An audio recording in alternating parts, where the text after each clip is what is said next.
દ્વારકાધીશ મિત્રો, આજે સવારના આપણે ઉઠીને નાઈ ધોઈને થઈ ગયા છીએ તૈયાર ને તે પછી આપણે નીકળી ગયા છીએ કારખાના જો કારખાને પહોંચીને મને મળ્યું છે રીંગમાં ખાંચા કાઢવાનું કામ. ભાઈબંધ મૂકવા રીંગો ઉપાડી રહ્યો હતો, ઉપાડીને લઈ આવી રહ્યો હતો અને તે પછી આપણે મૂકવા રીંગોમાં કાઢી નાખ્યા ખાંચા કાઢીને આપણે લેથ ઉપર ગયા તો જોયું તો એક ભાઈબંધ તો ફોનમાં વાત કરતો હતો ને એક ભાઈબંધ રમતો હતો પબજી ને એટલી જોવાનું મને લાગી ગઈ છે રીંગ હાથમાં. ને તે પછી આજ તો આપણા કારખાને પહોંચ્યા તો કાકીલો ને તે પછી આપણે પહોંચ્યા ત્યાં ઇંગલ સાફ કરવા માટે.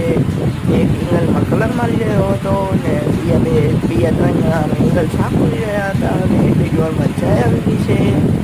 ચાય આવી ગઈ ત્યાં રીંગ રિજેક્ટ થઈને અમારે અહીંયા આવી ગઈ છે પાછી. રીંગ જશે મહેસાણા ને તે પછી આપણે સાંજે 6 વાગે થઈ ગઈ છુટ્ટી. જે દ્વારકાધીશ મિત્રો લાઈફ